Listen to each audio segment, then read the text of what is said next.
समझ सको तो हम लोगों को समझ सको तो समझो दुनियादारी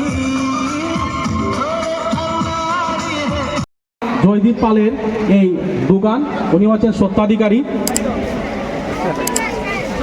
ওনার এবার দোকানটি উদ্বোধন করছেন লক্ষ্মীপুরের মাননীয় বিধায়ক তথা আমাদের লক্ষ্মীপুরের এসডিও সিভিল মহাশয়।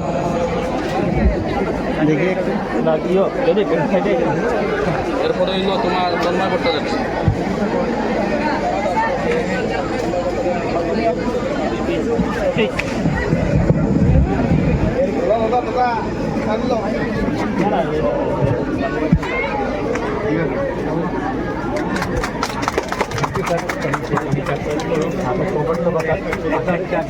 একটা মানে ইউজ করাবে যারা এডুকেটেড আছে যাতে সব মোটিভেটেড পায়, যাতে কাজ ইচ্ছা করলে কাজ থাকলে সব কিছু আমরা বেকারত্ব মিটাইতে পারি। আর বেকারত্ব মিটাইলেই আমরা দেশটার উদ্যোগ করতে পারবো। আর এটাই সবচেয়ে বড় একটা প্রবলেম হচ্ছে এদিকে স্যার আমার এটা উদ্যোগ, আর আমি এটা দ্বারা সবাই মোটিভেট করতে চাই। আর সবাই আগামীতে আমি এমপ্লয়মেন্ট জেনারেট করতে চাই, এটা আমার একটা প্ল্যান আছে স্যার। সব ব্রাকেলির মধ্যে একটা চাইলাম যে বেকারত্ব পুরো জিরো করলি, এই একটা উদ্দেশ্য নিচ্ছি। আরেকটা হচ্ছে স্যার, যখন মানুষ এডুকেটেড হওয়ার পরে শুধু সরকারি চাকরির মধ্যে নির্ভর থাকি যায়, আশা করে আর তারা কি যায় এই ওটার উপরে নির্ভর করিয়া তার জীবনটা আবার শেষ করিয়া। তো ইচ্ছা থাকলে যে কোনো কাজ করিয়া আমরা জীবন নির্ভর করতে পারি, বাঁচতে পারি, এই একটা আমার ইচ্ছা। আর একটা হচ্ছে ডিপ্রেশনের জাত একটা এডুকেটেড পারসন। তো আমি চাইলাম যে যদি বাড়ি তো যে আমরা চাইলে সব কিছু করতে পারবো। এডুকেটেড হয়ে যায় শুধুমাত্র যে সরকারি চাকরি করবো এমন কোনো কথা না, আমরা নিজে স্বাবলম্বী হওয়ার লেগে যে কোনো কিছু ব্যবসা বাণিজ্য উদ্যোক্তা নিয়ে আমরা এন্টারপ্রেনারশিপ বিল্ড করতে পারি।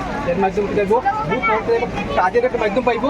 তার সঙ্গে আমি বলছি স্যার আজকে এই মাধ্যমে যে আজকে শুরু করলাম আমার থেকে, আজকে আমার থেকে শুরু করলাম। আজকে চাইবো যে আমার পুরো বরাকবেল তথা পুরো আসামে যাতে মানুষ যাতে এইরকম একটা দিকে মোটিভেট পায় আর রোজ দিতে চায়। আর নেক্সট স্টেপে যার আমি অ্যাডমিনিস্ট্রেটর এবং লেজিসলেটর পুরো টিমের এবার আমার একটা সাপোর্ট করা হয় স্যার। আমরা দেখে নিচ্ছি তন্ময় ভট্টাচার্যকে নেহেরু কলেজ থেকে। সে লক্ষ্মীপুর সাব ডিভিশনে হায়ার সেকেন্ডারি পরীক্ষাতে প্রথম স্থান অধিকার করেছে 86% নিয়ে। 86% নিয়ে তন্ময় ভট্টাচার্য মঞ্চে আসার জন্য অনুরোধ রাখছি। তন্ময় ভট্টাচার্য হায়ার সেকেন্ডারিতে ফার্স্ট পজিশন পেয়েছে লক্ষ্মীপুর সাব ডিভিশনে।